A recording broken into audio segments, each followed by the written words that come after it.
awakening autonomously.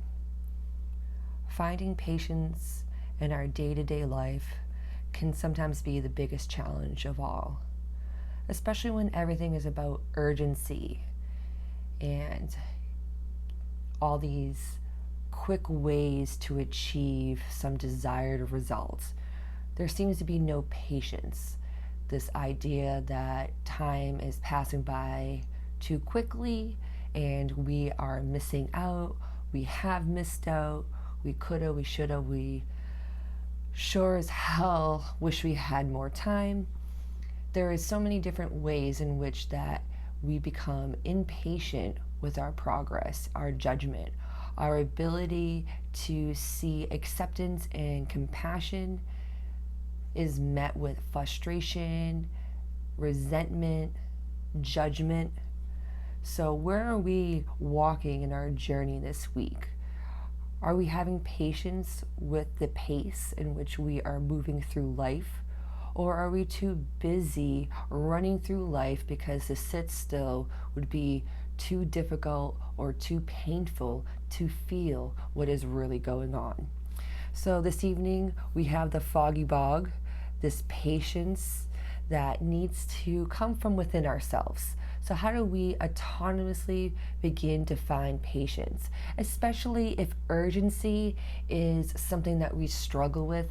Urgency kind of just tells the universe that we're just not enough in the moment and we need to urgently get something done, or we're going to miss out on whatever the case is. Urgency is a lack of confidence in our ability to move forward, because if we're truly confident, nothing should really be ever too urgent, and we should never be too impatient with our ability to walk through life. We only get one life. So why are we so eager to rush through it?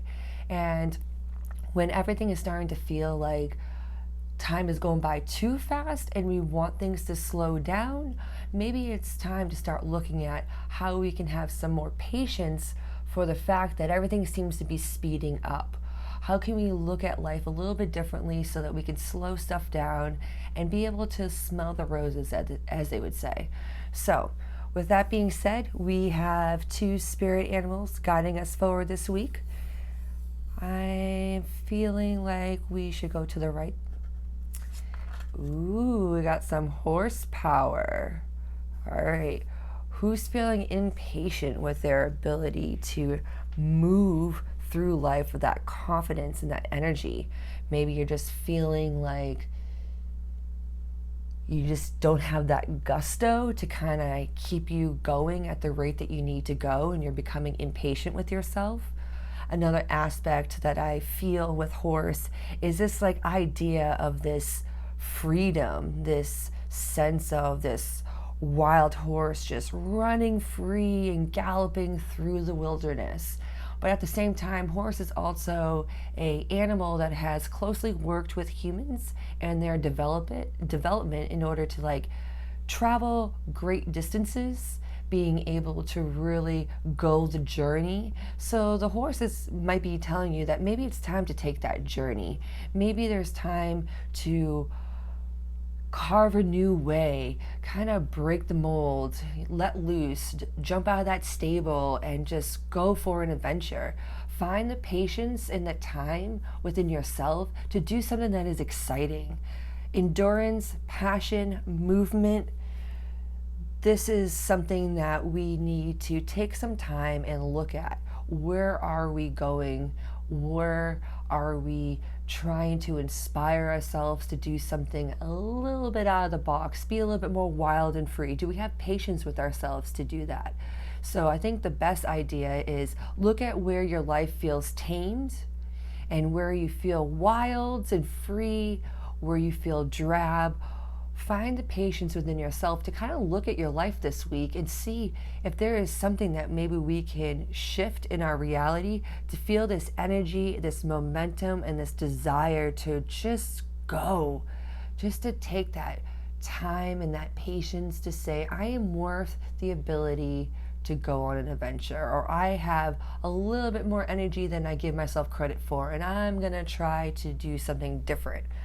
So If you're feeling like you need a little bit more oomph, that horsepower, definitely call upon this energy this week, and that can maybe help bring about that patience that we're looking for in order to have a little bit more compassion, especially if we do not have the energy levels to get us to what we consider to be that next phase, that next step, or that endeavor in which we think that we should be at, and we're not there just yet. If you're feeling the energy to the left this evening, ooh, we have a little turtle energy.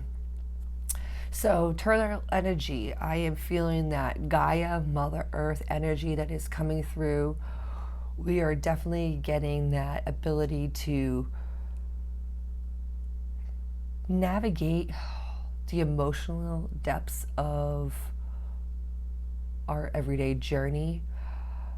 If you ever had the privilege of seeing a sea turtle swimming in the ocean, it is so serene, it is so beautiful, it's just very fluid. It is just a experience that shows us that if we just kind of move at our own pace and have patience with ourselves and not judge the pace in which we go, we can really be in a very cohesive harmony in our environment. Turtle also has the ability to navigate land, so we also are falling into that earth energy that the horse is bringing in as well this week, that it's about how we navigate our emotional intelligence within our 3D reality. We need to have patience. Not everyone comes into this world knowing their exact emotional temperament, full understanding of what their emotions are, how to feel angry, how to be good with grief and sorrow, betrayal. These are all emotions that we need to have patience within our being in order to find a greater awareness and compassion for ourselves walking forward. So we need to find that balance between the intuition that guides us forward and the little red flags or cues or signs, coincidences, synchronicities in our external world that are helping us read the intuition of our inside being. That takes patience. Developing our intuition is something that challenges our patience. And there is nothing worse when we ignore our intuition and we discover the results of what happens when we didn't listen to ourselves, and the chaos ensues in our external world. So finding that peace with our choices takes patience, just like it takes patience to find that energy within ourselves after we've been through the marathon called life. So with that, let's see what some other cards have to say regarding this turtle energy, bringing in this earth energy to help us navigate our emotional intelligence with patience, finding some more energy and horsepower to navigate forward in our journey this week, and to navigate that foggy bog that sometimes keeps us from knowing what decision is the right decision. And sometimes we need this fog because there is no reason to make a decision. So have patience if you feel like you can't make the decision. Oh, look at this card that just fell out. We really are bringing in this kind of similar color palette right now. We're really bringing in that darker hue, this little ominous glow of our third and fourth and fifth chakras, that yellow, green, and blue, but very like muted and dull, because that's what happens when we're in grief. This Three of Swords is talking about Saturn in Libra, being able to navigate the slow process of grief and sorrow.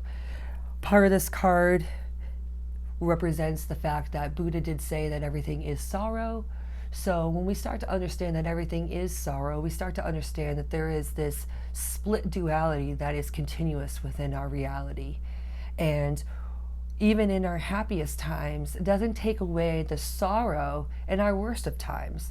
So even if we've succeeded in overcoming the hardships of life, it doesn't say that that grief just disappears. It slowly disappears into sorrow, into this kind of sadness that forever carries with us because of the wisdom and the lessons that occur from that acute grief. And if any parent has lost a child, will know that that sorrow, that grief of losing a child doesn't just disappear. Anyone who's lost a parent, anyone who's lost anyone that they loved, this is something that we have to learn as humans to find patience within our grief, especially when grief is muting and diluting the vibrancy and exuberance that life can offer. We can't always be on the happy side of life. We can't always be on the up. We're in need of rest and slumber and downtime, reflection, solitude. You can't be at the party 24/7. So this is a balance that we need to find patience with. So we're finding that there is something that this energetic time period within our everyday life is really bringing up ideas or wounds or traumas that you thought were already healed, scabbed over and scarred, and now all of a sudden you're like, whoa, what just happened? This is just like, I just thought this was over with. I'm just done feeling this way. This is the time to dig deeper into our patience. Awakening autonomously is the ability to understand that it's an ebb and flow. Even if we think that we have achieved a completion of something, life will always find a way to circle us back and see if we really truly have healed from that experience. So find that patience and autonomously find that new way to decide how you want to go forward with both the happy and the sad moments. Because when we find that, we can really see this power that can carry us greater distance than we thought we could do for ourselves, and a greater depth of an emotional intelligence and awareness within our own ability to find compassion for ourselves and others. And to finally sum up a final card for the foggy bog of patience within our being, let's see what the card has to say. Her inner voice. Bringing in that mystical intuition. We can see that our color palette here is getting brighter with the hues of blue. We're definitely pulling in to that inner priestess, that ability to find the power, that horse energy of that masculine energy of being able to understand that we have the ability to navigate and direct our life, but also bringing in the intuition of the turtle, that feminine energy that allows us to listen to our intuition, that little Jiminy Cricket, that ability to guide us or to know when something's just off or some type of information that we don't have any scientific proof for, but it just guides us in our highest and bestest way for ourselves. So this inner voice is the most important thing that we need to listen to within our patience. Even when we have deadlines or ways and responsibilities that keep us always plugged in, we need to remember that our inner voice is also plugged in, and that can give us the best insight and guidance going forward. Greater than anyone else is your own inner voice, if it is being, or I should say, originating from a heart-centered consciousness.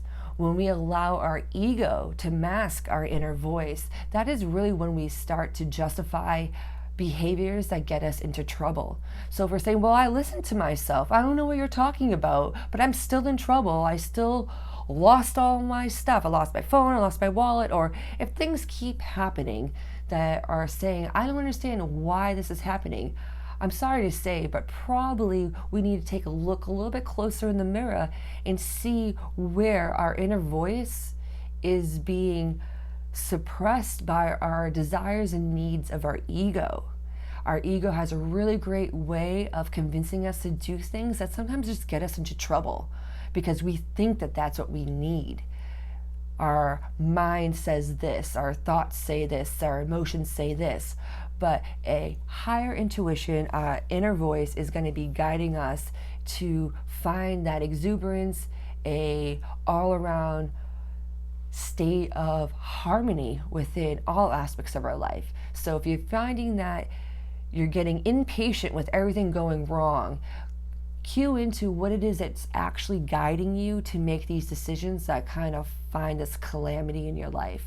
If not, this is your message in saying that what you're doing is working. Keep listening to your inner voice. This is what awakening autonomously is all about, ignoring our ignorance and not letting that be the justification for why our life continues to suck. So with that being said, take this patience with you this week and set yourself free. You have a fabulous, fabulous week. Look forward to what our message will be next week. Have a good one.